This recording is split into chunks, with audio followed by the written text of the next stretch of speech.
एक बहुत छोटा सा फिनोमेना बताता हूँ, जो कभी जिया ही नहीं वो कभी मरा ही नहीं। लोग ये समझते नहीं कि मृत्यु को समझने से पहले ना जीवन को समझना बहुत जरूरी है। आपकी मृत्यु कैसे हुई, लाइफ के बाद के क्या इवेंट होंगे, वो वही होंगे जो आपने कर्म करे। जीते जी जो फंडामेंटल थे, मृत्यु के बाद भी उन्हीं फंडामेंटल के अकॉर्डिंग आपको यूं नहीं मिलेगी। मेरे कहते हैं कि गंगा जी का एक स्थल हो, मुंह में गंगा जल हो, तुलसी दल हो, जब प्राण तल से निकले। क्यों कहते हैं ऐसी बातों को?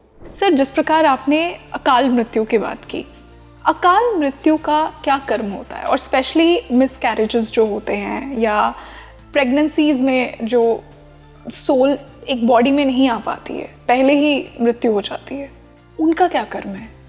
पिता के जाने के बाद हमने घर में वो बदलाव होते देखा कि जैसे ही उनकी मृत्यु हुई, ऐसा लगा वो गार्डियन एंजल बन गए ऊपर जाके। उन्होंने हमें सबको ना ऐसे समेट लिया कि अब तुम्हें कुछ नहीं होने दूंगा। सर, इसी प्रकार मैं मिसकैरेजेस का भी आपसे पूछ रही थी कि वो सोल्स जो कभी एक फिजिकल फॉर्म में आ ही नहीं पाती हैं, इन सोल्स का क्या कर्म होता है? तो बच्चा माँ को चुनता है या माँ बच्चे को चुनती है? बाय माँ आई मीन पेरेंट्स, कि बच्चा पेरेंट्स को चुनता है, पेरेंट्स बच्चे को चुनता है? बच्चा पेरेंट को चुनता है।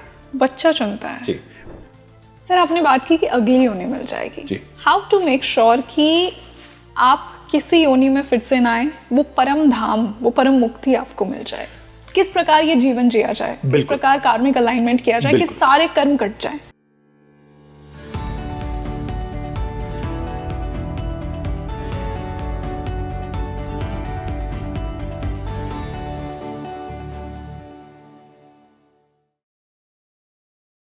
नमस्ते everyone, a very warm welcome on the show and this is your host Rangoli Sharma. देखिए, जीवन में ना कुछ ऐसे सवाल होते हैं जिनका आंसर हम सबके पास नहीं होता है। उनमें से ही एक ऐसा कॉन्सेप्ट है मृत्यु, डेथ के बाद क्या होता है, कहाँ हमारी सोल जाती है, किस प्रकार हम दूसरा जीवन चुनते हैं, किस प्रकार हम हमारे माता पिता, हमारे भाई बहन, हमारे कनेक्शंस, कौन हमें प्रेम करेगा, कौन हमें हर्ट करेगा, ये सब चुनते हैं। क्या हमारी सोल की जर्नी होगी, क्या मैं इस लाइफ में बनूंगा या बनूंगी, ये सब कैसे डिसाइड होता है? लाइफ बिटवीन लाइफ्स, डेथ के बाद जब सोल दूसरी लाइफ चुन रही होती है तो उसके बीच में क्या होता है? आज हमने ऐसे गूढ़ रहस्यों को जानने की कोशिश की है। आई एम श्योर ये सारे क्वेश्चंस आप भी खुद से पूछते होंगे, तो ये पॉडकास्ट एक जरिया है जिसके थ्रू हमने कोशिश की है इन क्वेश्चंस को आंसर करने की। तो चलिए, आज मैं आपको उस दूसरे रेल्म में लेकर जाती हूँ जहाँ आपको आपके बहुत से सवालों के जवाब मिलने वाले हैं।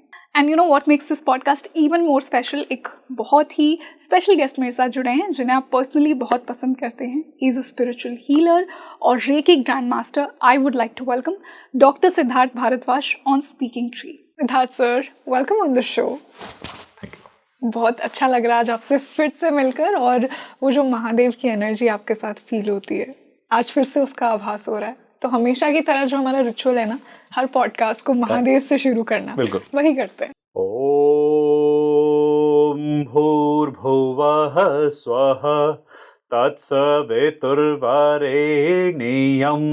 भर्गो देवस्य धीमहि धियो यो नः प्रचोदयात्। ओम शांति शांति शांति।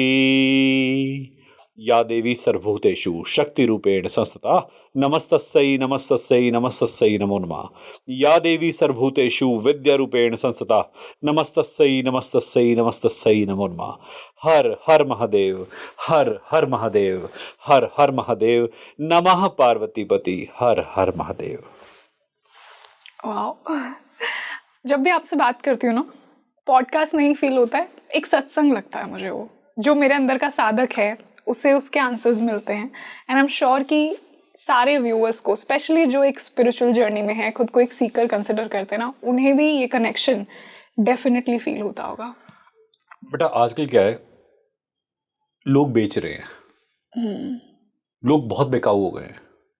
और जब एक बेकाऊ इंसान बोलता है ना, तो साधना महसूस नहीं होती, सिर्फ व्यवसाय महसूस होता है।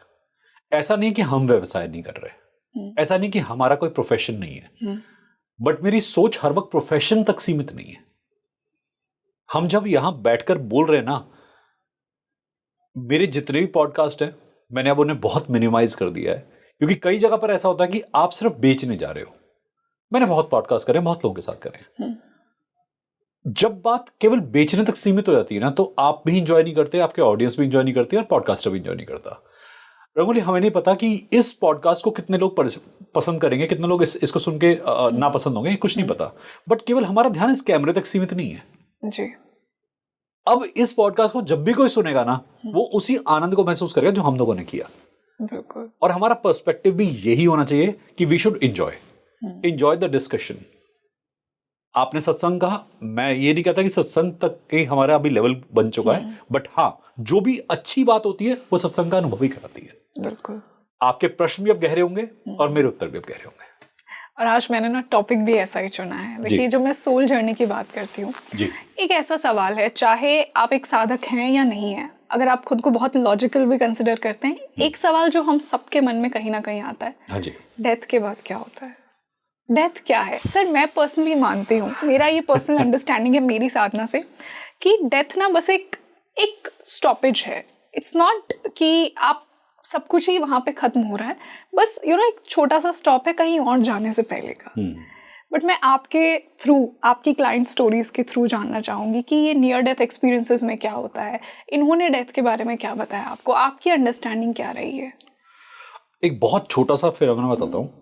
जो कभी जिया ही नहीं वो कभी मरा ही नहीं। वाह।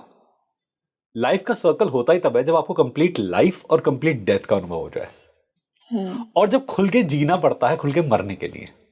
क्योंकि क्या होता है, आप जब अपनी मृत्यु के पास पहुंचते हो, वो दिन आता है जब आपके प्राण निकलने वाले हैं, आपको पता होता है। आपको पहले से एक आभास होता है कि आप जाने वाले हो जी। और हर किसी को हुआ है। हाँ, कि कोई लोग उन्हें देखने लग जाते हैं, कोई कुछ भी आपको एक अंदर आवाज आती है कि अब होने वाला है, और कभी भी हो सकता है। जब आप उस क्षण में आ गए हो, अब आप क्या करोगे? मैक्सिमम लोग अब लाइफ की तरफ भागना शुरू कर देते हैं। पूरी लाइफ वो डेथ की कामना करते हैं, हम मर जाएंगे ना तब याद करोगे। वो पूरी लाइफ डेथ की बात कर रहे हैं, और अब पॉइंट ऑफ डेथ आ गया है तो अब लाइफ की बात कर रहे हैं। ना तो वहां पूर्ण थे, ना यहां पूर्ण थे। तो मृत्यु क्या है कि अब भटकान का केंद्र है आपके लिए। मृत्यु एक हॉल्ट है, एक पड़ाव, छोटा सा पड़ाव, जो एक अगली जर्नी से पहले आने वाला है। आपके इस शरीर के, इस जीवन के कर्म हो गए, आपका सूक्ष्म और आपकी आत्मा अगले में जाएंगे, कुछ नए कर्म देखने, कुछ नया ज्ञान लेने। वही वाली अगर एस्ट्रोलॉजी की बात करें तो 8th के बाद 9th और 10th, नया धर्म, नया ज्ञान। वहां से लगन की बात करें तो वहां से भी वही आता है। खैर, एस्ट्रोलॉजी की यहां पे बात अभी नहीं करते। आपको डेथ के बाद के पड़ाव को समझने के लिए पहले डेथ कैसे हुई है वो भी समझना पड़ेगा जी। लाइफ में जीने के पर्सपेक्टिव क्या है, पहले ये भी जानना पड़ेगा। आपकी जीवन की रेखा कैसे चली, एग्जैक्टली, कि आपका क्या थीम है, क्या आप सोल पर्पस, क्या मोटिव था आपका लाइफ का। आपका मोटिव लाइफ का ये रहा कि मुझे हासिल करना है, क्योंकि मैक्सिमम लोग हासिल करने के लिए जीते हैं। आप उनसे पूछें कि आपने जिया तो ऐसा था कि उनकी चेकलिस्ट होती है, बकेट लिस्ट होती है कि ये हुआ तो अच्छा जी लिया, ये नहीं हुआ तो अच्छा नहीं जिया। लाइफ इससे परे भी है। आपने अपने जीवन में यथार्थ किसे बनाया? आपकी लाइफ की इंटेंसिटी अवेयरनेस की तरफ फोकस थी या कुछ हासिल करने पे थी? कितने ही लोग, रंगोली, आपने देखे होंगे जो कि ये कहते हैं कि हमने अपनी शादी करी, हमने लव मैरिज करी और हम बहुत खुश हैं। जब मैं उनसे पूछता हूं कि लव मैरिज क्यों करी थी, ये इंसान क्यों पसंद आया था, कहते हैं बस प्यार हुआ था। और जब मैंने उनसे पूछा कि प्यार की डेफिनेशन थोड़ी सी बता दो, तुम्हारे हिसाब से प्यार क्या होता है, तुम्हें क्या प्यारा लगा इस व्यक्तित्व में, तो बहुत देर तक चुप बैठे रहते हैं। उनके पास ढूंढ के भी आंसर नहीं होता। नो डाउट प्यार का कोई उत्तर नहीं होता। प्यार है ही कैसे एक फीलिंग, एक एहसास जहां पर उत्तर नहीं होते। बट कई बार वहां पर रीजनिंग नजर आनी शुरू होती है उनको कि हमने इससे शादी करी क्योंकि अच्छा प्रोजेक्ट था, इसमें इन्वेस्ट करने में फायदा लग रहा था, कंडीशनल लव। एग्जैक्टली। और उस वक्त क्या था, आपने चुनाव किया। और जब हम जीवन को चुनते हैं ना, तो आप अवेयरनेस के साथ प्यार नहीं कर सकते, आप अनअवेयर होकर ही प्यार कर सकते हैं। भक्ति और प्यार अवेयरनेस के साथ नहीं हो पाता। जो भक्त अवेयर है तो वो अवेयर नहीं है एक्चुअली में, वो तो अभी सिर्फ बिजनेस चला रहा है। भक्ति में अवेयरनेस तो नहीं होती, भक्ति में तो लीप ऑफ फेथ होता है। yes. हम मजाक में एक वर्ड बोलते हैं कि लीप ऑफ फेथ या लीड ऑन फेथ। किसी ने लीड कर दी फेथ पे। आप जिंदगी में क्या कर रहे हो? अगर आप सोच के प्यार करो कि मैं महादेव से प्यार कर रहा हूं और सोच के, अभी आपकी कंडीशनिंग है और किसी दिन ही कंडीशनिंग टूटेगी। Yes. और जिस दिन ये कंडीशनिंग टूटेगी आपके सामने बहुत विभत्स फोटो आएगी। अब आपका जीवन आपको लगेगा मैंने जिया ही नहीं। तो मृत्यु कैसी? आप जिंदगी जी रहे थे ईगो को सेटिस्फाई करने के लिए, शरीर चला गया। अब ये ऑरा कैसा रहेगा आपका? ये भी हासिल कर रहा है, डेस्परेट ऑरा होगा। अब ये ऑरा की डेथ नहीं होती, एनर्जी की डेथ नहीं होती, अब बनते हैं प्रेत, अब बनती है भटकान, अब बनते हैं भूत, क्योंकि आपसे छुट नहीं रहा। शरीर ने छोड़ दिया क्योंकि शरीर की सीमाएं हैं। Yes. पर ऊर्जा की कोई सीमा नहीं है। आत्मा अमर अजर है। सूक्ष्म को आपने ट्रेन कर दिया अपने स्थूल की ट्रेनिंग के साथ साथ कि भैया छोड़ना मत, पकड़ के रखना। स्थूल नहीं छोड़ पाया, अंत में मृत्यु ने छुड़वा दिया स्थूल से, अब सूक्ष्म पकड़ के बैठा है। कब तक प्रेत बनेगा? जब तक छोड़ना नहीं सीख पाएगा। या तो संतुष्ट हो जाएगा या छोड़ देगा, या तो नतमस्तक हो जाएगा, हार मान लेगा कि महादेव बस अब थक गया, और या फिर हासिल करना छोड़ देगा। अब हासिल करते करते भी एक अप्रोच होती है कि वाकई में उसमें कुछ ईगो था, क्वालिटी थी जब वो जिया, शरीर था, ईगो के साथ में पौरुष भी था। अब वो मरने के बाद भी वो पौरुष फाइंड आउट करना चाहेगा और किसी को ऑफर करेगा। जो कमजोर लोग होते हैं, जिनकी फ्रीक्वेंसी लो फ्रीक्वेंसी पे होती है, जिनसे अपनी सामर्थ्य में कुछ नहीं हो पाता, जो चाहते हैं कि हमें सब कुछ मिल जाए बट आराम में कमी ना रहे, कर्म ना करने पड़े पर मिल बहुत कुछ जाए, ये ऊर्जा उनसे बड़ी जल्दी जुड़ जाती है। ओके, जो कर्म करना ही नहीं बिल्कुल, वो लो फ्रीक्वेंसी को इनवाइट करते हैं कि भगवान कुछ ऐसा कर दे कि सब कुछ मिल जाए। भगवान ने भेज दिया। ये ऊर्जा भी उन्हीं को ढूंढ रही थी, वो लोग भी इसी ऊर्जा को पास में आ रहे थे, वैसे ही वाइब्रेशन देते, दोनों मिल गए। पोजेशन, अलाइनमेंट, दो अलाइन चीजें पोजेस कर। भैया पोजेस किससे करोगे? जो आपके अलाइनमेंट पे आ जाएगा। जो आपके अलाइनमेंट पे नहीं, आप पोजेस कैसे कर सकते हो? पर ये पोजेशन स्पिरिचुअल में नहीं चलता। महादेव का कैसे पोजेस करोगे? वो तो आपके भाव से पोजेस होंगे। भाव पोजेशन को त्याग के होता है। अगर आप पोजेशन के भाव पे हो तो ईगोइस्टिक हो, और ईगो वाले लोगों के लिए महादेव नहीं होते। बिल्कुल सही बात। लोग ये समझते नहीं कि मृत्यु को समझने से पहले ना जीवन को समझना बहुत जरूरी है।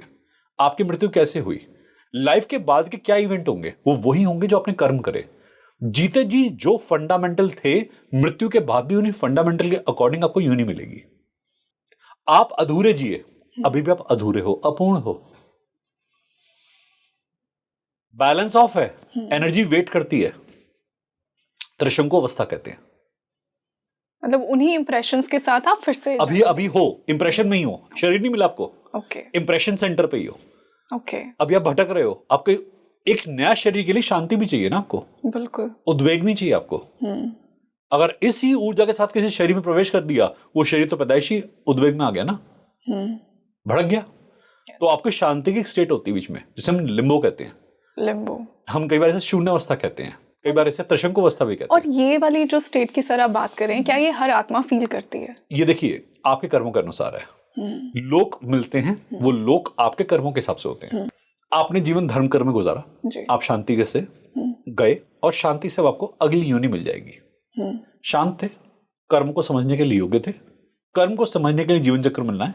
अभी इसी जीवन के कर्मों को आपने नहीं समझा, जो अभी ओवर हुआ है, तो आपको अगला कैसे मिल जाएगा? संसार में तो आप घूस खिला सकते हो, एनर्जी को घूस कैसे खिलाओगे? जो हम पिंडदान करते हैं, जो हम हर वक्त अपने पितृपक्ष में एक शांति प्रार्थना करते हैं, वो यही तो होता है कि उनको योनि मिले, वो शांत हो उनको योनि मिले, वो शांत हो उनको योनि मिले। प्रे करते हैं शांति, ओम शांति, शांति की प्रार्थना क्यों कर रहे हैं उनके लिए? वो शांत क्यों है? सेम फंडा। तो सर, अगर मैं इस बात से कंक्लूड करूं तो आप मरते समय जो आपकी एनर्जी है, उसके अनुसार आपको अगली योनि, अंतिम विचार जो है, तो अगर किसी की अनफुलफिल्ड डिजायर्स हैं तो वो उन्हीं कंडीशंस में फिर से जन्म इतना तो करना स्वामी, जब प्राण तन से निकले, गोविंद नाम लेकर मेरे प्राण तन से निकले। मेरे कहते हैं कि गंगा जी का एक स्थल हो, मुंह में गंगा जल हो, तुलसी दल हो, जब प्राण तन से निकले। क्यों कहते हैं ऐसी बातों को? ताकि भगवान रिलीज मिले, परफेक्ट रिलीज मिले। भगवान की बात नहीं है, शांति की बात है।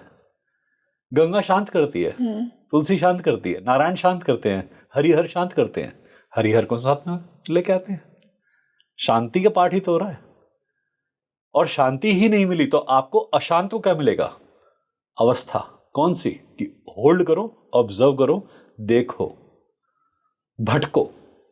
सर एक बहुत ही फेमस पर्सपेक्टिव जो आई एम श्योर कि व्यूअर्स ने भी सुना होगा, गरुड़ पुराण का। जब हम हमारे धर्म की बात करते हैं, गरुड़ पुराण में कहा गया अगर बुरे कर्म किए हैं तो आपको बहुत कड़ी सज़ा मिलेगी और आपको बहुत ही प्रॉब्लमैटिक सिचुएशंस में फिर से जन्म लेना पड़ेगा। इस पर आपका क्या विचार है? क्या सच में वहाँ पे एक डिवाइन जस्टिस है जो ये देखता है कि आपने क्या क्या कर्म किए हैं, फिर उनकी सज़ा आपको दी जाए, फिर से एक वैसा ही जीवन दिया जाए जिसमें बहुत सारी सफरिंग है?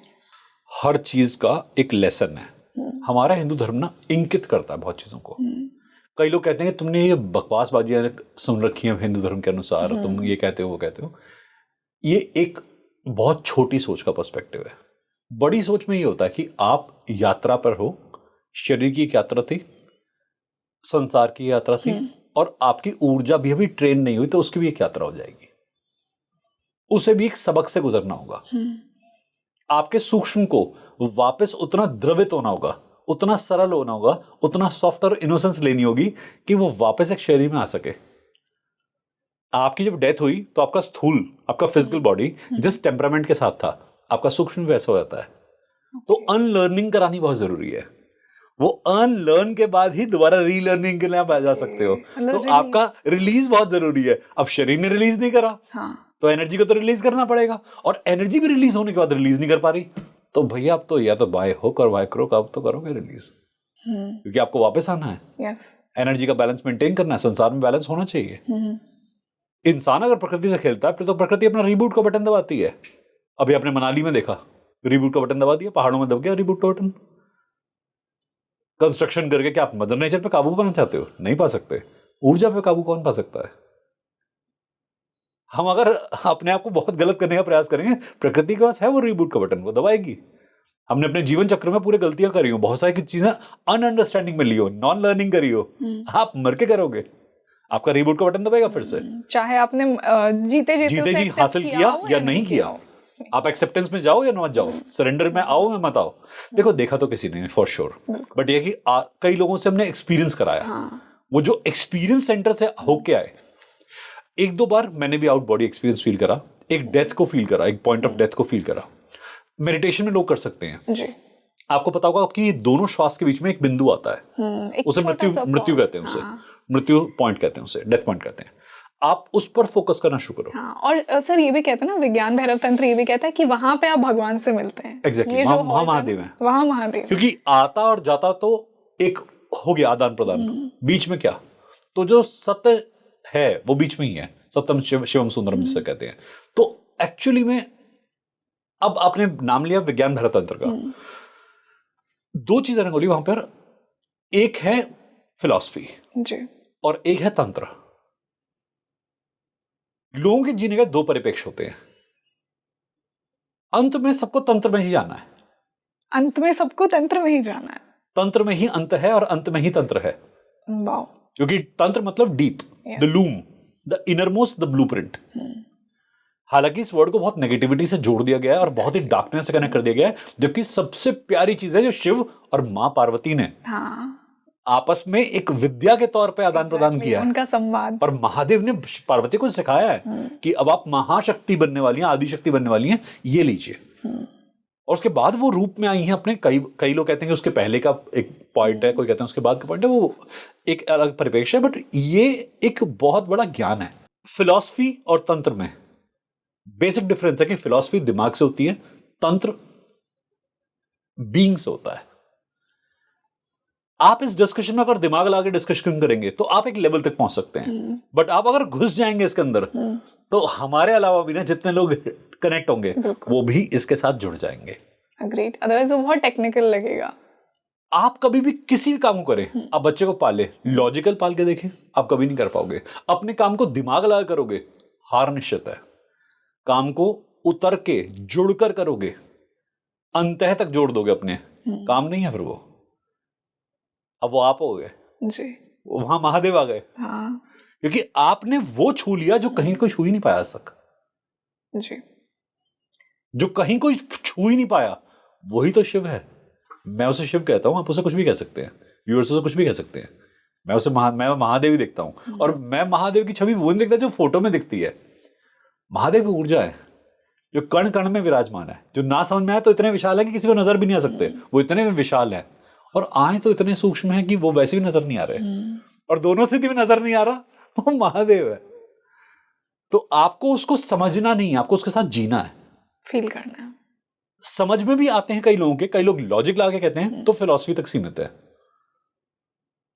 तंत्र में कभी कोई पछतावा नहीं होता, गिल्ट नहीं होता। तांत्रिकों के बारे में सुना होगा कि यदि आपसे इतनी भी त्रुटि हो जाए तो आपका पूरा का पूरा तंत्र भेदन बेकार हो जाता है। आप किसी भी ऊर्जा को सिद्ध नहीं कर सकते। आप अगर हैं तो 100% हैं, 99.9 में है तो अधूरे हैं। yes, आपकी साधना भंग हो जाएगी। बिल्कुल। तो आप कहीं भी होते हुए 99.9% भी अगर हैं तो अधूरे हैं। मृत्यु वो पक्ष है जो आपको 100% तक पहुंचा देता है, फिर भी आपको 99.9% नहीं छोड़ता। फिर भी इतना डरते हैं ना मृत्यु से। हमें डराया गया है, हम डरते नहीं थे, हमें पर्सपेक्टिव दिया गया है। ये वही सनातन धर्म है जहां पर मृत्यु को सिखाते हैं, उत्सव की तरह मनाते हैं मृत्यु को। आप मणिकर्णिका घाट को देख लीजिए, दो इवेंट एक साथ कैसे हो सकते हैं कि यहां एक जन्म, यहां मृत्यु, और आप वहीं बैठे हैं। ओपनली शव का दाह संस्कार कहां होता है? यही तो हमारा सनातन है कि आप बच्चे को दिखाएं कि जलता हुआ मुर्दा कैसा होता है। आप क्यों डर रहे हैं जलते हुए मुर्दे से? कौन कहता है कि यहां तांत्रिक रात को आके कुछ उपद्रव मचाने की जगह शमशान है? शमशान तो वो है जब चीजों का सबका शमन कर दे, जहां एक्चुअल साधना होती, जहां कुछ है ही नहीं। मजाक में कहते हैं पगली मरते हैं लोग यहां आने के लिए। Going back to out of body experience and near death experience, उनसे आपने क्या जाना? अगर मान लीजिए आपकी कोई क्लाइंट स्टोरी हो, देखिए वहां पे आपको डेथ के बारे में क्या पता लगा? अब यहां पर क्या होता है कि बहुत सारी स्टोरीज होती हैं जो कि ये जांचना उसमें बड़ा मुश्किल होता है कि इसे वाकई में नियर टू डेथ एक्सपीरियंस हुआ है या नेटफ्लिक्स की स्टोरी चल रही है। To be very honest with you, किसी फिल्म की स्टोरी चल रही है, वो भी हो सकता है। कहते हैं ना, एक 7 मिनट का सोल रिव्यू भी होता है कि जब आप जैसे ही अपने प्राण त्यागने वाले होते हैं, आपको सब दिखता है जो जो आपने किया। अंगुली कई बार हमने मृत्यु का पॉइंट टच करा। मेरी एक जानकार थी, शायद वो ये पॉडकास्ट सुनेंगी तो उन्हें पता लग जाएगा मैं उन्हीं के बारे में बात कर रहा हूं। उन्होंने कहा था मुझे पास्ट लाइफ में लेके जाना है।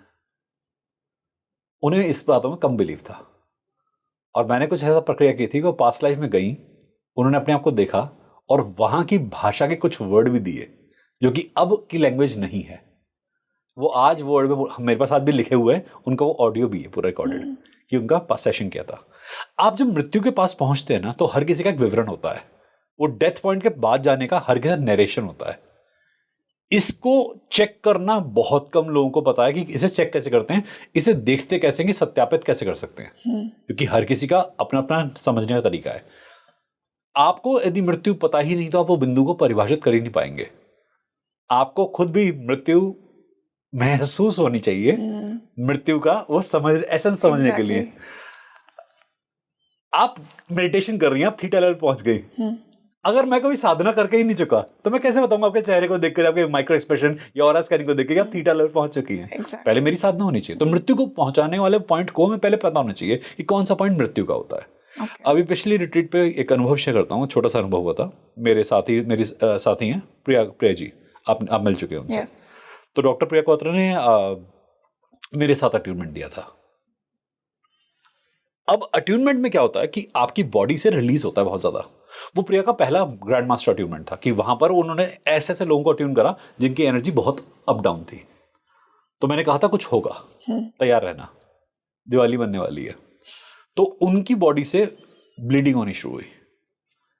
अब उन्हें लगा पीरियड्स का इशू है, और वो ऐसी स्टेट की हुई कि मतलब she was crying for the whole night. वो पेन से मतलब कह रही क्या है, ये रुक क्यों नहीं रहा, ये क्या हो गया मेरे साथ में। हम हीलर्स ने उनकी हीलिंग करी, रात भर उनकी हीलिंग चली, बहुत बहुत घंटे उनकी हीलिंग चली, और वो जोन से बाहर आई। बाहर आने की शाम को हम लोग जिस जगह पे जाकर ये अपना रिट्रीट का प्रोग्राम करते हैं, वहां पर एक कैंटीन का एरिया है, थोड़ा माउंटेन का क्लाइंबिंग का एरिया है, स्टेप्स बने हुए, चढ़ के हम आते हैं कैंटीन तक। मैं यूजुअली अपने ध्यान में होता हूँ, मैं कभी किसी के साथ में वॉक कर रहा था, वो कभी अकेला वॉक कर रहा था। पता नहीं मैं उस दिन प्रिया के साथ वॉक कर रहा था, और मुझे लगा था आज इसके साथ वॉक करना चाहिए। अचानक से प्रिया कैंटीन के साथ में चेयर पे बैठ गई और उसने कहा मुझे भूख लग रही है। अब एक होता है मुझे भूख लग रही है और मैं ऑरा देख के बता सकता हूँ इसे भूख लग रही है, और एक होता है मुझे भूख लग रही है कि कुछ और बोल रहा है, ये प्रिया नहीं बोल रही है। मुझे एकदम सेंस हुआ कि इसके लिए तुरंत वहां गुड़ अवेलेबल होता है। मैंने कहा गुड़ लेके आओ बेटा। तो कोई बच्चा भाग के उनके लिए गुड़ लाया। मैंने कहा 1-2 पीस से कुछ नहीं होगा, आप भर के पीस लाओ। और प्रिया ने मेरे सामने देखते देखते 12-15 पीस गुड़ के खा लिए। कोई इंसान एक साथ बैक टू बैक इतने पीसेस नहीं खा सकता। राइट। उसकी एनर्जी सल्क होनी शुरू हो गई थी और वो दिख रहा था कि उसकी एनर्जी सल्क हो रही है। उसे लगा कि मेरा बीपी ड्रॉप हो रहा है, मेरी शुगर ड्रॉप हो रही है, मुझे कुछ दो। मैंने उसे पूछा नहीं खाना चाहिए नहीं खाना चाहिए, मैं कुछ नहीं बताया। मैंने करने दो जो कर रही है। 12वां-15वां पीस लिया होगा बच्चे ने उसने। उसके बाद उसके एक्सप्रेशन एग्जैक्टली वही थे जब एक आदमी मृत्यु प्राप्त करने वाला होता है। क्योंकि मेरे पास अनुभव है उसका, मैंने बहुत सारे लोगों को लास्ट स्टेज में भेजा भी है, गया भी हूं उनके साथ में। कैंसर के कई सारे पेशेंट्स हैं जिनके साथ में हाथ पकड़ के उनको बिल्कुल विदाई दी है। तो मुझे पता है विदा करना क्या होता है। वहां पर मैंने देखा और वो विदाई चल रही थी। अब मुझे एकदम से महादेव ने कहूं या एनर्जी गाइडेंस कहूं, मैं कहा अभी टाइम तो नहीं आया इसका। गाइडेंस ने बिल्कुल बताया टाइम नहीं आया, मैं तैयार था कुछ करने के लिए। अब मुझे पता नहीं करना क्या, क्योंकि रंगोली किसी को पता ही नहीं करना क्या इस माउंट पे। मुझे भी नहीं पता क्या करना है। उनका जो गुड़ का पीस था वो आधा खाया हुआ मुंह में टिका हुआ था। अब मुझे समझ में आ गया चोक होने वाली है। पता नहीं मुझे क्या सूझा, मैंने मुंह खोला, उंगली डाली, पहले गुड़ निकाला, फिर उनकी जबान को हल्का सा बाहर निकाला। मुझे एकदम गाइडेंस आई जबान चबाने वाली है अपनी, और वो चबाने वाली थी। मैंने अपनी उंगलियां रख दी मुंह में उसके। उसने मेरा हाथ यहां से बाइट करा था ऐसे। ओह गॉड। ये साइमल्टेनियसली हो रहा है और ये हुआ होगा 4-5 सेकंड के लिए। प्रिया वाज डेड। हम एक्चुअली में सब एक, वो वाइट पड़ गई, वो नीली पड़ गई, उसकी पूरी बॉडी एकदम फेस वेस नीला पड़ना शुरू हो गया। हम सारे स्टन हो गए थे कि हुआ क्या। मैं सिर्फ देख सकता हूं आते हुए कि हाँ मृत्यु आ रही है और कुछ हो रहा है, कुछ हो रहा है, कुछ हो रहा है। मुझे था कि हाँ मरेगी तो नहीं, मुझे गाइडेंस आ चुकी है मरने वाली तो नहीं है, इसने मरना नहीं है। मैंने पूरी अपनी शक्तियां जितनी खींच सकता हूं खींची और एकदम से उसके हार्ट चक्र पे जोर से अपनी एनर्जी पुश करी। मैं कहा वेक अप नाउ।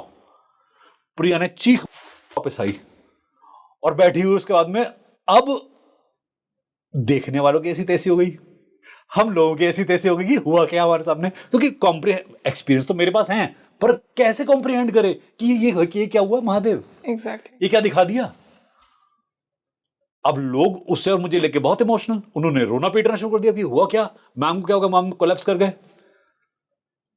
मैंने सबको बोला भाई डिसिप्लिन, पहले बच्चे को देख लूं तो मैं बाद में निपटाऊंगा। पहले एक बार में एक पेशेंट देख सकता हूं, मेरी बस की नहीं है। रंगोली मैंने अपनी इतनी एनर्जी यूज करी कि मैं शिवर कर रहा हूं। और जैसी वो वापस आई मेरे मुंह से यकायक निकला, मैंने कहा मां वेलकम बैक। मुझे नहीं पता मैंने क्यों बोला उसे मां और क्यों बोला मैंने वेलकम बैक। वो मुझे देख के हंस रही है, उठते ही उसने हंसना शुरू कर दिया और मैं उसे देख रहा हूं। Because she was not she was not her, she was not the person who was gone. Because जो वापस आया ना वो प्रिया नहीं थी। वो 10 सेकंड के लिए जो थी ना, मैं आपको डिस्क्राइब नहीं कर सकता कौन थी, बट मुझे ऐसा लगा कि ये तो है कोई, ये प्रिया तो नहीं है। डिवाइन इंटरवेंशन कहते हैं उसे, डिवाइन इंटरवेंशन। और कुछ ऐसा लगा। अब मैंने उससे पूछा तो उसने व्हाइट लाइट का एक जिक्र करा कि व्हाइट लाइट कहीं पे थे। अच्छा। मैक्सिमम लोग जो उस डेथ पॉइंट को होके आए ना, मैंने जब उससे पूछा कि क्या हुआ, क्या फील आया, व्हाइट लाइट। मतलब वो कहते हैं कि एक टनल से वो पास कर बिल्कुल रहे हैं, वो एक टाइम बहुत ज्यादा लाइट आ रही टाइम है। टनल होता है, उन्हें कुछ दिखता है। और मैक्सिमम लोगों का यही नरेशन इंटरप्रिटेशन आता है। और जब मैंने भी नियर टू डेथ एक्सपीरियंस करके देखा था, अपने आप को ध्यान में उतारा, तो मुझे वो टनल ही दिखाई दी। अब ऐसा, हाँ एक बार हुआ था, मुझे एक बहुत बड़ा व्हाइट कोई पर्वत सा दिखाई दिया। सफेद ही सफेद है, और वो इतना सफेद है कि मुझे कुछ नहीं समझ, मुझे नजर ही नहीं आ रहा। मेरे स्पेक्स नहीं लगे हुए थे। मैं देखने का प्रयास करता हूं मेरे स्पेक्स कहां हैं, क्योंकि सपने में भी आपका सूक्ष्म आपके स्थूल के साथ कनेक्ट होता है। तो मैं देख रहा हूं चश्मा तो पहना हुआ मैंने, मेरा चश्मा नहीं था।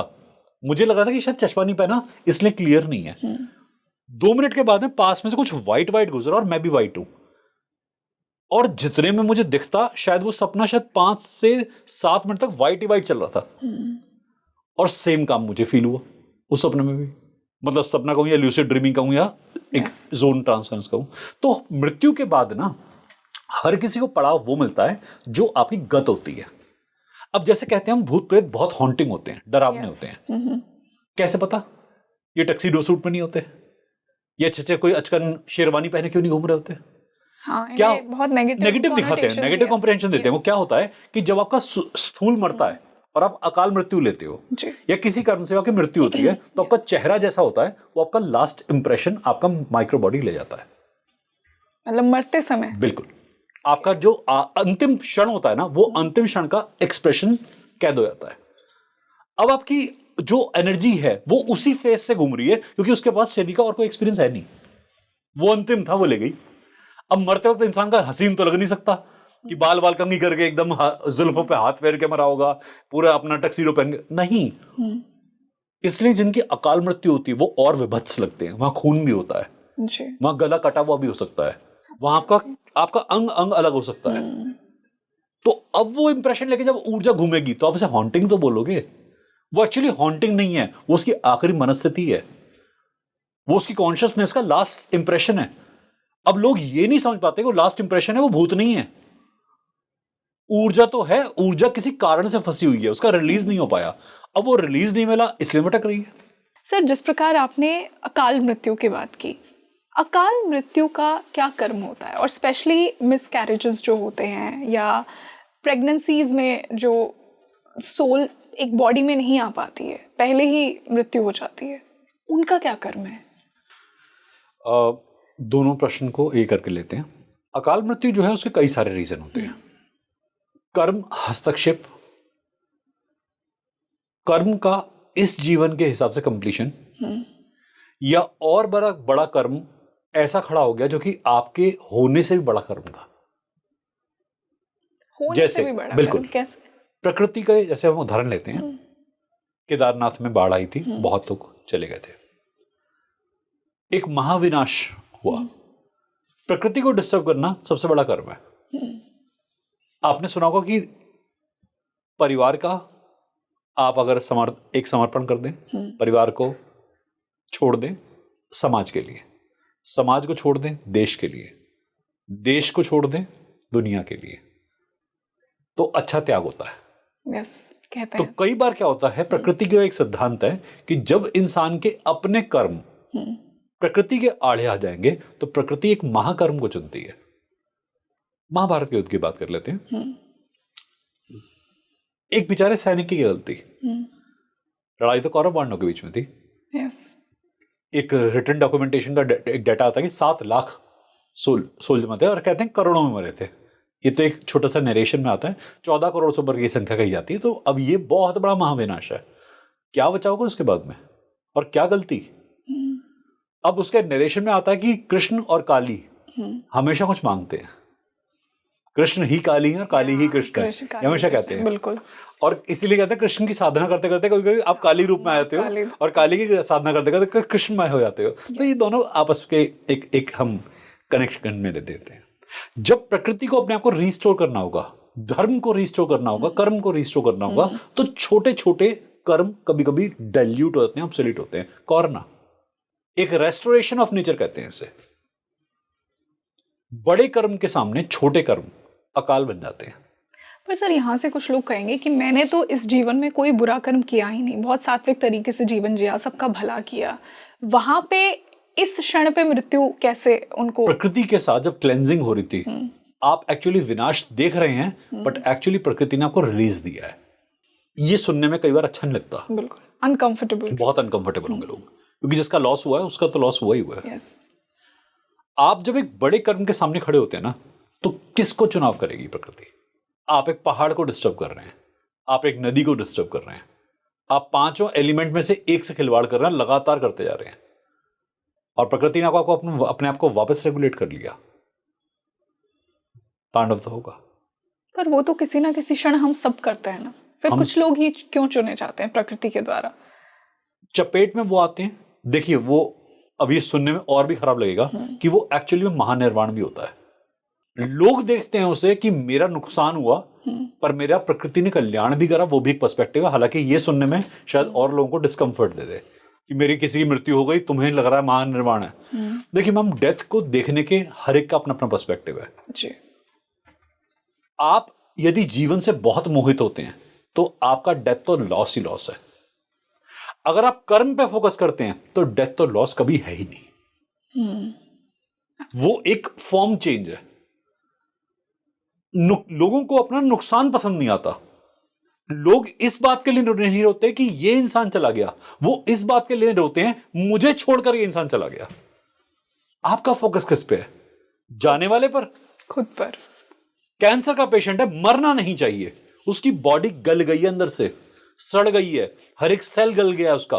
वो कैसा जिंदगी जी रहा है इस वक्त, पेनफुल जिंदगी जी रहा है, उसके रिलीज का टाइम आ चुका है। नहीं, ये मरना नहीं चाहिए। क्यों? क्योंकि आपका नातेदार है, आपका रिश्तेदार है। रंगोली समझना बहुत जरूरी है कि मृत्यु एक ऐसा अटल सत्य है जो होना है और होकर ही रहेगा और होना भी चाहिए। लोग इसे लड़ते हैं, झगड़ते हैं, पर बाद में इसी के सामने नतमस्तक हो जाते हैं। तो मृत्यु के आपको उपलक्ष्य में या मृत्यु के समय में आपको ऐसा नहीं सोचना चाहिए कि हमारा कुछ नुकसान हो गया। अकाल मृत्यु को हम तब समझते हैं जब किसी इंसान के कर्म को होते होते बीच में कोई इंटरप्शन मिल गया। एग्जैक्टली। अब कोई महाकर्म अटका हुआ था तो उसके सामने छोटे कर्म रिलीज होंगे ही होंगे, निमित्त है। और आपके वो छोटे कर्म से आप देख रहे हो वो भी मोक्ष की प्राप्ति की तरफ गए हैं। आपको कहीं ना कहीं निर्वाण की प्राप्ति की तरफ भेजा गया है। और अगली बार आपको और भी मदर नेचर ब्लेस करके लाएगी। जब नेचर लेती है तो नेचर वापस देती है, एक के साथ 100 जोड़ के देती है। मतलब कहीं ना कहीं एक्सीडेंटल डेथ्स का कर्म मोक्ष से कनेक्टेड है। बहुत ज्यादा देखा गया है। देखो, अब इसे समझाने में और समझने में थोड़ा सा मैं कोशिश करूंगा कि मैं इससे सरल कर दूं जी। कितने ही घरों में मैंने एक्सीडेंटल डेथ देखी। कई बच्चों के पिता बचपन में चले गए, अकाल मृत्यु हुई, माता की अकाल मृत्यु हुई। और ये काम कब हुआ, एनालिसिस का काम कब हुआ? जब बच्चे बहुत शांत हो गए लाइफ में। क्योंकि पहले मृत्यु को लेकर हर इंसान बहुत ही सब्जेक्टिव होता है। yes. बहुत अलग अलग विचारधारा हैं। सुनने वालों के पास भी शायद ये चुभेगा, थोड़ा सा पेन होगा किसी न किसी को। बट आप अगर पीछे हटके अपने कर्मों को देखोगे तो आपको कभी पेन नहीं होगा। जिन बच्चों के माता पिता की डेथ बचपन में हो गई, अब वो अकाल मृत्यु की तरफ चले गए और बच्चे को बहुत गिल्ट हुआ, बहुत पेन हुआ कि मेरी वजह से चले गए। कई बार होता है इंसान ब्लेम करता है, कई बार लगता है उसे कि कुछ घर में और गलती हो गई होगी, नेगेटिविटी हो गई होगी। पर बड़े होते होते मैंने एक प्लान बताया, मैं कहा बेटा ये देख, पिता के जाने के बाद क्या लाइफ के इवेंट बेटर नहीं हुए थे? मदर नेचर ने जब तुझसे कुछ लिया तो तेरी लाइफ में कुछ दिया नहीं तुझे क्या? आई एम सॉरी, मेरी बात सुनकर शायद आपको भी अलग लग रहा होगा कि उसको हम कैसे कंपेयर कर सकते हैं, कंपेयर कैसे कर सकते हैं? बिल्कुल। जब नेचर लेती है तो नेचर देती भी है। हमारा सारा फोकस पेन पे होता है, पर उसके बाद के मिलने वाले इवेंट्स पे नहीं होता। मैं आपको अपनी ही लाइफ से कुछ बताता हूं। मेरे घर में मेरे पिता का देहांत हुआ और उसके बाद एक बहुत बड़ा बदलाव अटका हुआ था घर के अंदर। पिता के जाने के बाद हमने घर में वो बदलाव होते देखा कि जैसे ही उनकी मृत्यु हुई, ऐसा लगा वो गार्डियन एंजल बन गए ऊपर जाके। उन्होंने हमें सबको ना ऐसे समेट लिया कि अब तुम्हें कुछ नहीं होने दूंगा। अब आप बताओ मृत्यु क्या है? आप बोलते हो कि मृत्यु दर्द है, पर मृत्यु कहीं ना कहीं आपका प्रोटेक्शन भी है। क्योंकि जो इंसान गया है ना, हो सकता है वो अकाल गया हो सकता है वो बहुत पेन देके गया हो, बट अब आप बहुत ज्यादा सुरक्षित और संरक्षित भी हो। Really? But वो सुरक्षा दिखती नहीं। हाँ, दिखती नहीं है। और इंसान क्या होता है, अपने पेन पे फोकस करके उस संरक्षण को, उस सुरक्षा को यूज भी नहीं कर पाता। बहुत बार वो नेगेटिव हो जाता है और भी वो उस पेन के अंदर इतना घुसा रहना चाहता है, उसे बाहर आकर देखता ही नहीं आसपास क्या हो रहा है। रंगोली, मृत्यु को समझना बहुत जरूरी है। मृत्यु के बाद क्या होगा ना, ये इंपॉर्टेंट शायद उतना नहीं है जो मृत्यु के साथ जो जीवित हैं उनके साथ हो रहा है। कर्म, मृत्यु के बाद भी कर्म है, नो डाउट, वो भी लेसन बहुत जरूरी है। और हमारे सनातन में दोनों का इसलिए वर्णन आता है कि आप डरे नहीं, आप घबराए नहीं मृत्यु से। मृत्यु हो गई तो हो गई, जिसे जाना था वो चला गया। लेडीज बहुत कहती हैं मैं तो बहुत कमजोर थी, मेरे घर में तो कुछ भी नहीं, मैं पति चला गया। आप कह रहे हैं मृत्यु सही है। मेरी लाइफ तो पहले से डिस्टर्ब हो गई। वक्त ने आपको पैरों पे खड़ा करना था, आप नहीं हो रहे थे। जब शनि ने आपको जगाना हो, आप जाग ना रहे हो, तो शनि कुछ भी करके आपको उठाएगा। और कैसे उठाएगा, कहां से उठाएगा, ये कोई नहीं जानता। हर वक्त हम शॉर्टकट मारने का प्रयास करते हैं, हम हर वक्त तो कंफर्टेबल होने का प्रयास करते हैं। और वक्त ने अब आंखें खोलनी होती हैं तो कंफर्ट, नॉन कंफर्ट तो नहीं देखेगा ना। अब तो जगाना है ना उसने। जब महादेव जगाने पे उतरेंगे तो महादेव जगाएंगे। मेरे पिता गए, मुझे बहुत बहुत वेदना हुई, बहुत पीड़ा हुई। 1-2 साल तक तो मैं इतनी पीड़ा में रहा कि मुझसे बर्दाश्त ही नहीं हो रहा था वो चीज। पर धीरे धीरे समझ में आया उनका जाना तय था, उनका जाना निमित्त था। अब जाने के बाद उन्होंने जो मुझे देना शुरू करा, मैंने उसे पूरे मन से रिसीव करना शुरू करा। मैं कहा पिताजी दीजिए, आपका जाना तय था, आप जीते जी शायद जो ना दे पाए हो, आप जाने के बाद दे रहे हो। और आज जो मैं बांट रहा हूं वो उन्हीं का दिया तो बांट रहा हूं। हाँ, मुझे जो दिया है वो उन्हीं ने दिया है। वो जो जीते जी मुझे नहीं समझ आ पा रहे थे, दे पा रहे थे, वो जाने का डेली समझा रहे हैं। अब चाहे किसी रूप में समझा रहे हो, ये अपना अपना परिप्रेक्ष्य है, ये देखने का नजरिया है। सर क्या आपको लगता है कि जो भी इंसान आपको छोड़ कर गया है, जैसे आपने कहा कि वो हमारा गार्जियन एंजल बन रहा है, वो एक हायर रेल में जाकर आपको हमेशा गाइड और प्रोटेक्ट करेगा? ये सबके साथ होता है जिसने भी किसी को खोया हो? देखिए, आपका एक और क्लियर तो उसको एक्सेप्टेंस में लेता है। पितृ बनते हैं, पितृ संरक्षण और सुरक्षा देते हैं जी। पितृ दोष भी होता है क्योंकि कहीं पर अधूरा कर्म है, वो पूरा भी होना चाहिए। अगर आप कार्मिक पे जी रहे हैं, कार्मिक सिद्धांत पे जी रहे हैं, तो आपको संरक्षण ही मिलेगा। अगर आप अपनी वेदना पे जी रहे हैं, अपनी मूलभूत इच्छाओं पे जी रहे हैं, तो फिर आपको वेदना ही मिल रही है, फिर आपको वो संरक्षण दिखाई नहीं देगा। देखिए क्या है, प्रकृति के हर कर्म में कुछ ना कुछ होता है। अकाल मृत्यु भी हुई है किसी की, तो किसी काल के कारण से हुई है। अकाल कुछ नहीं होता, हम कहते उस अकाल हैं, बट काल के बिना कुछ नहीं होता। काल के एक परमिशन के बगैर कोई चीज हमारे रियल में वो अकाल है, हमारे रियल में अकाल वो है। सब बिल्कुल डिवाइनली प्लान्ड ऑर्गेनाइज था। अब विवेकानंद अपनी इतनी छोटी एज में चले गए, क्या अकाल मृत्यु है इनकी? नहीं, कर्म हुआ, कर्म के बाद चले गए।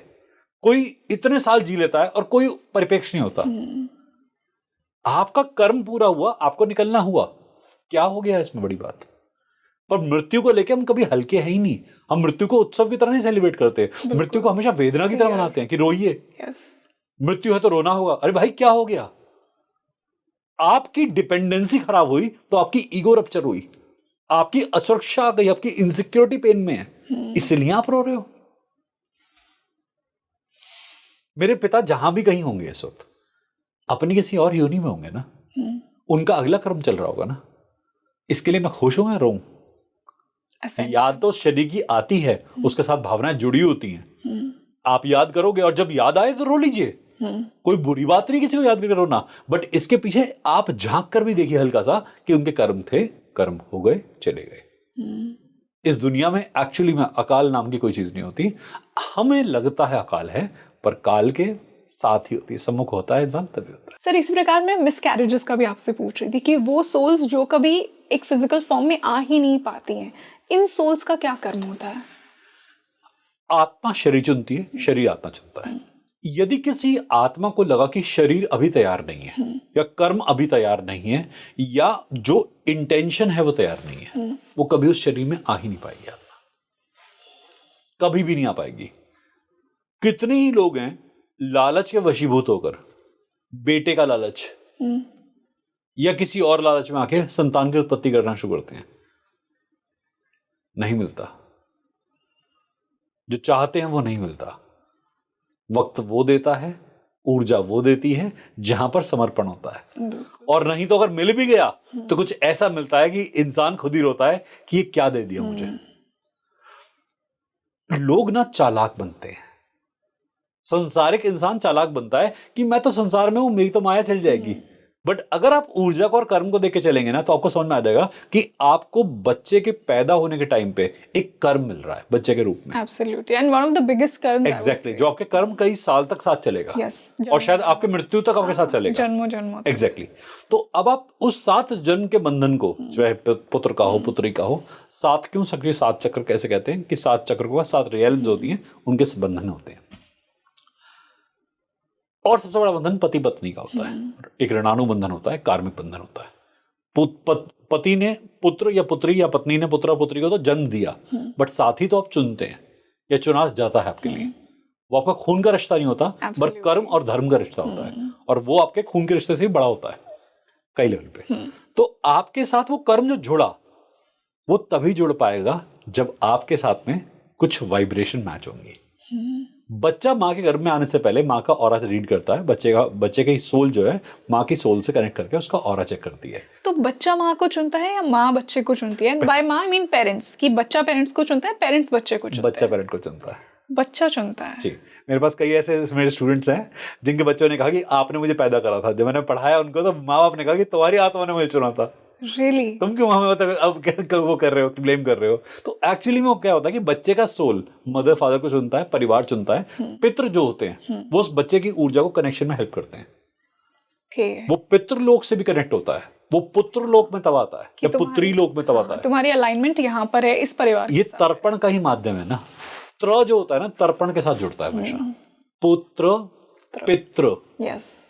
अब पितृ और पुत्र दोनों 159 अगर हम एस्ट्रोलॉजी में बात करते हैं तो पुत्र ही पितृ बन जाते हैं और पितृ ही वापस पुत्र बन के आते हैं, कि हम ही अपने पितृ बन जाते हैं बहुत बार और वापस रिविजिट करते हैं अधूरे कर्म करने के लिए। कई बार ऐसा होता है। तो मैम यहां पर जो एक पर्सपेक्टिव है वो ये इंपॉर्टेंट है कि बच्चे ने पहले माँ को चुना और उसके बाद में जो हुआ फिर माँ बाप ने बच्चे का चुनाव करा।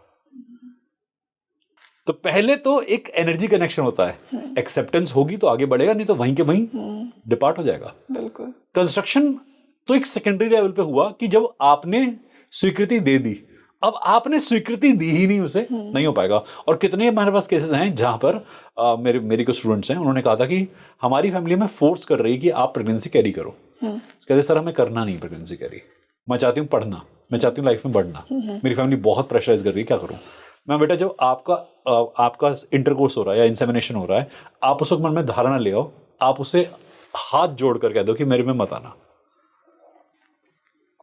मेरे साथ फोर्सफुल कोई एक्ट हो जा रहा है, मैं तैयार नहीं हूं इस चीज के लिए। मैं वो ऊर्जा कभी कनेक्ट ही नहीं होगी आपके साथ में, तो वो सोल कभी नहीं आएगी, कभी नहीं आएगी। आपका वो जो इंसेमिनेशन होगा ही नहीं, वो स्पर्म बाहर नहीं जाएगा बॉडी से। मैम हमारी बॉडी इतनी सेंसिटिव है।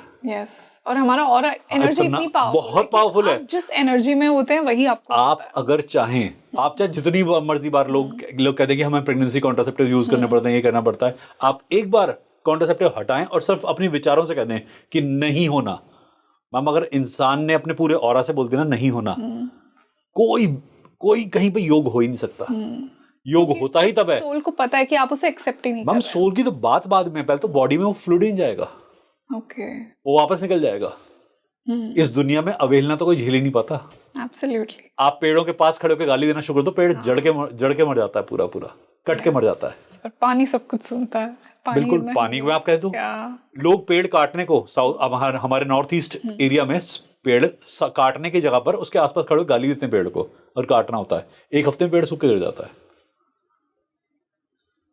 वाइब्रेशन का इतना महत्व है। नहीं समझना तो नहीं समझ में आता किसी के भी, और जब समझना है तो फिर तो वाइब्रेशन माइक्रो लेवल पर। एंड सर सिमिलरली गर्भ संस्कार भी इसीलिए इतना पावरफुल है कि आप एक डिवाइन सोल को इनवाइट कर रहे हैं, तो वो जब भगवान की ब्लेसिंग जब आपकी लाइफ में आती है ना, वो इतनी ही डिवाइन सोल का आप अट्रैक्ट करते हैं। मैम देखिए गर्भ संस्कार क्या होता है, संस्कार 16 संस्कार बहुत इंपॉर्टेंट है। माँ को भी ट्रेनिंग मिलनी चाहिए, पिता को भी ट्रेनिंग मिलनी चाहिए।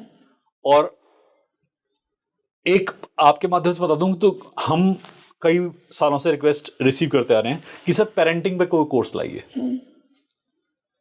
कैसे पेरेंट बने, और कैसे शादी करने से पहले कोई कोर्स लाइए कि हमारी मैरिज होने वाली है, how to get married and when to get married and who to get married, क्यों राइट पार्टनर, कि मैरिज करें ही क्यों, किससे करें, कैसे करें। तो मैरिज के ऊपर और पेरेंटिंग के ऊपर कोर्सेज लाइए, क्योंकि पता ही नहीं सिद्धांत क्या है शादी का। मैम जुड़ने का ना बेसिक प्रिंसिपल होता है कि दोनों तरफ से वाइब्रेशन इक्विवेलेंट होनी चाहिए। तो सर कोर्सेज का तो हम देखते हैं, बट अगर आप ये जो दो इंपॉर्टेंट मैसेजेस हैं, अगर मेरे पॉडकास्ट के थ्रू व्यूअर्स तक मैसेज पहुंचाना चाहें दोनों को लेकर, तो क्या होगा? मैं आपको बेसिकली बताता हूँ। यस। जब तक समर्पण नहीं है,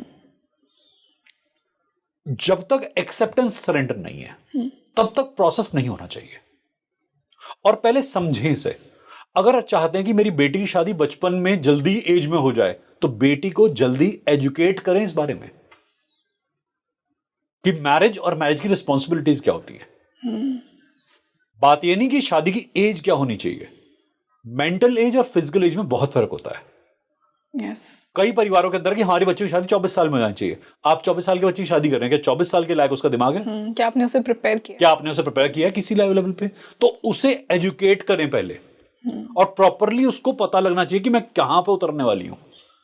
और सेम काम बच्चा होने से पहले, कोई भी आपके पास चुनाव के आप अधिकारी हैं, किसी लेवल पे जा सकते हैं, पर आप एजुकेशन पहले प्रोवाइड करें। इंसान में अगर एक्सेप्टेंस और सरेंडर आ जाएगा मैम, कहीं पर भी कोई रिजल्ट खराब नहीं होगा। हमारे घर क्यों टूट रहे हैं आजकल? हमारे बच्चे क्यों पेरेंट्स से इतने विमुख होते हैं? मन्नतें मांग मांग के बच्चा पैदा करा, और बच्चा ऐसा पैदा करा कि जो आगे जाकर ऐसा लगा कि मतलब ये मन्नत नहीं है, ये तो श्राप हो गया। ये कैसे हो रहा है? क्यों हो रहा है? और माइक्रो लेवल पे आपने क्या गलती करी जो नेचर ने आपको ऐसी चीज से ब्लेस कर दिया? क्योंकि बच्चे की ऊर्जा तो आत्मा देखकर आती है, माँ बाप की आत्मा देखती होगी, पितरों से कनेक्ट होती होगी। तो ये कैसे हुआ? आत्मा तो अच्छी कनेक्शन लेके आई थी, फिर इस शरीर के साथ ये क्या हो गया? ये आउटकम कैसे निकला? और बच्चे के ऊपर सारी जिम्मेदारी डाल देते हैं कि यही ऐसे खराब हुआ है अपने हिसाब से। एग्जैक्टली। रिस्पॉन्सिबिलिटी लेते नहीं हम लोग। पार्टनरशिप में भी सेम गलती करते हैं, मेरा पार्टनर ये है, मेरा पार्टनर वो है।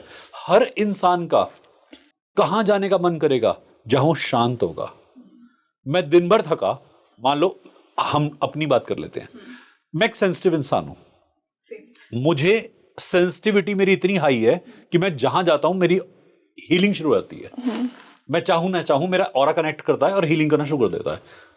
अब ये है मेरी प्रॉपर्टी, ये डिसेबिलिटी नहीं है, एबिलिटी है।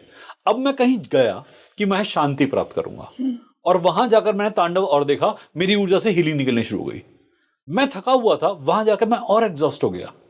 अब यहां जाने का मेरा मन करेगा अगली बार, मेरा और एक्सेप्टेंस में लेगा। अगर वो जगह मेरा घर बन चुका है तो अब घर में जाकर मैं बार बार एग्जॉस्ट हो रहा हूं। एब्सोल्युटली। लोग कह रहे हैं हमने क्या गलती करी, हमने सब कुछ प्रोवाइड करा है। It's not about providing, it's about energy maintenance.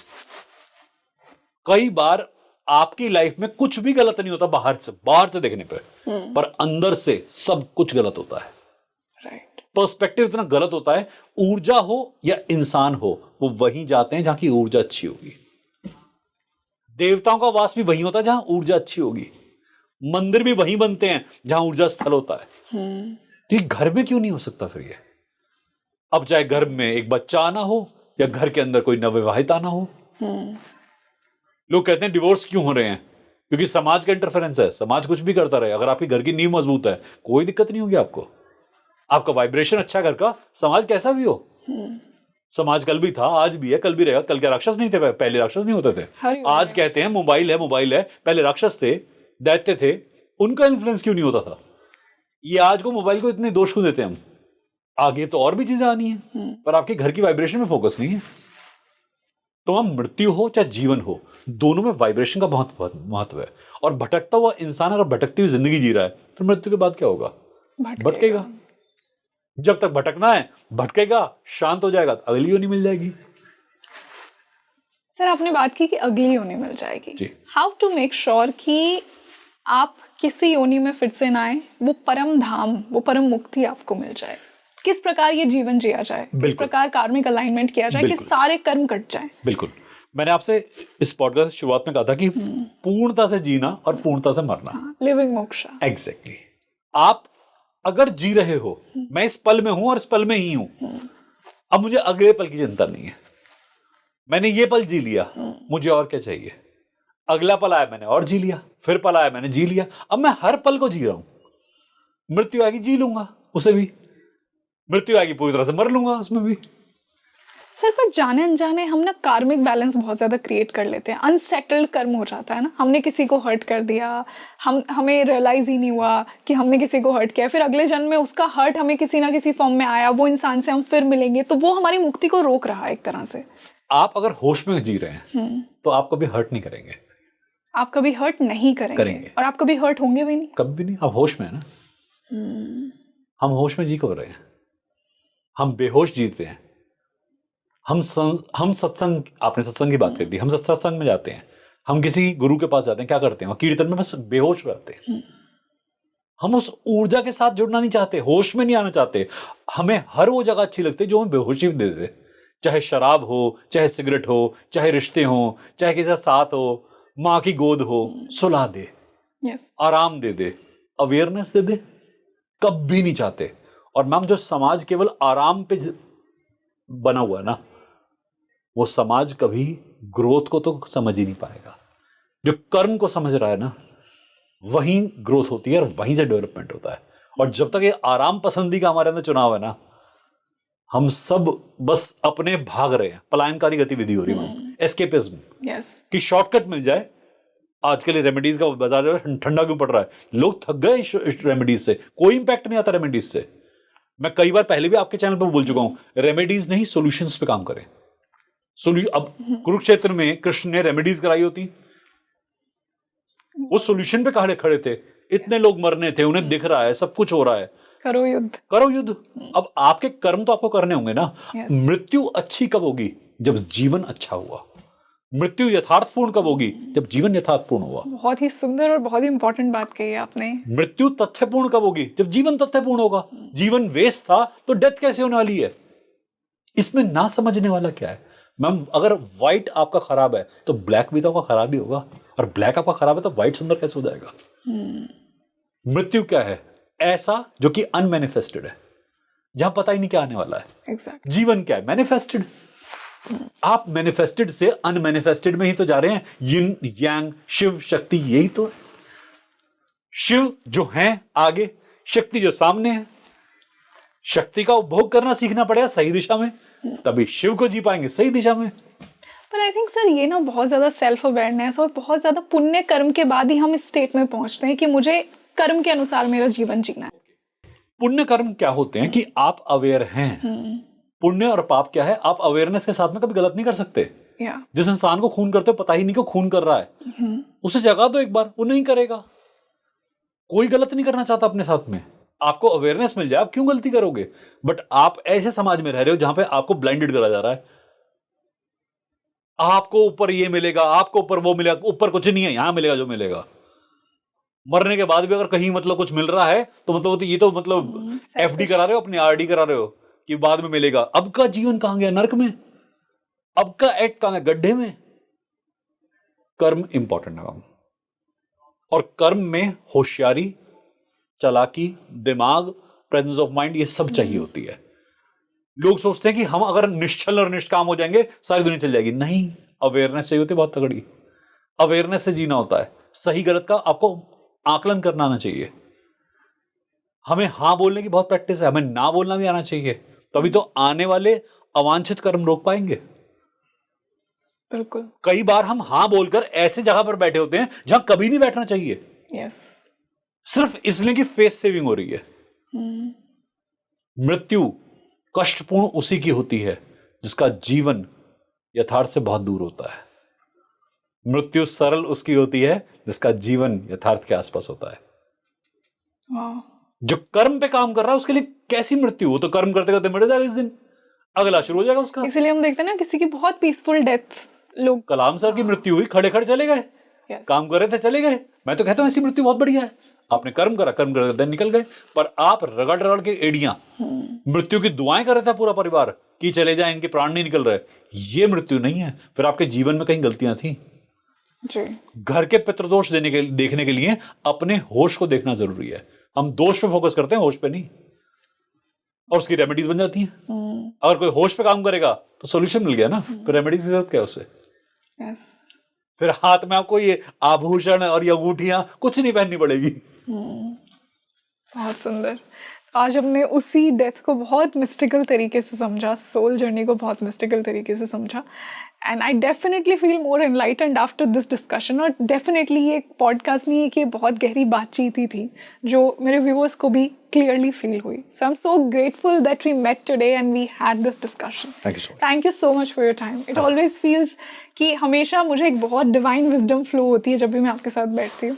Ma'am, मजा आता है, और ये जो मजा है ना जो हम ले पाएंगे। अब मैंने ऐसा कुछ नहीं बताया आपके ऑडियंस को जो कि इन्हें नहीं पता। अगर जीवन में मजा ले रहे होंगे, इन्हें सब कुछ दिखना शुरू हो जाएगा। जब तक श्वास को लेने का आनंद है ना, अब मैं जी रहा हूं, मैं कल में नहीं जी रहा हूँ, ना गए में ना आए में, मुझे मजा आ रहा है। जो आपने कहा ना कि उस समय में जियो, तो इस पॉडकास्ट में मैं I was in this podcast only, ना मैं आगे के कुछ सोच रही थी ना पीछे का। That's living moksha, I think. Thank you so much, sir. Her her Mahadev. Her her Mahadev. So you tell me in the comment section कि आपको आज का ये पॉडकास्ट कैसा लगा। I'm sure आपकी जो क्यूरियोसिटी है डेथ जैसे एक कॉन्सेप्ट को लेकर, बहुत से आपके आंसर्स आज आपको मिले होंगे। और भी अगर आपके कुछ क्वेश्चंस के आंसर्स नहीं मिले तो मुझे कमेंट सेक्शन में ज़रूर बताइए। आपका अपना क्या ओपिनियन है, आप लाइफ बिटवीन लाइफ को कैसे देखते हैं, आप अपनी सोल जर्नी को कैसे देखते हैं, आप कनेक्शंस के बारे में क्या फील करते हैं, मुझे कमेंट सेक्शन में ज़रूर बताइए। मैं आने वाले पॉडकास्ट में कुछ ऐसे ही और टॉपिक्स को आपके लिए लेकर आऊँगी। आप मुझे कमेंट सेक्शन में बताइए आप और किन टॉपिक्स पर चर्चा सुनना चाहते हैं। This is your host Rangoli Sharma. I see you in another podcast. नमस्ते।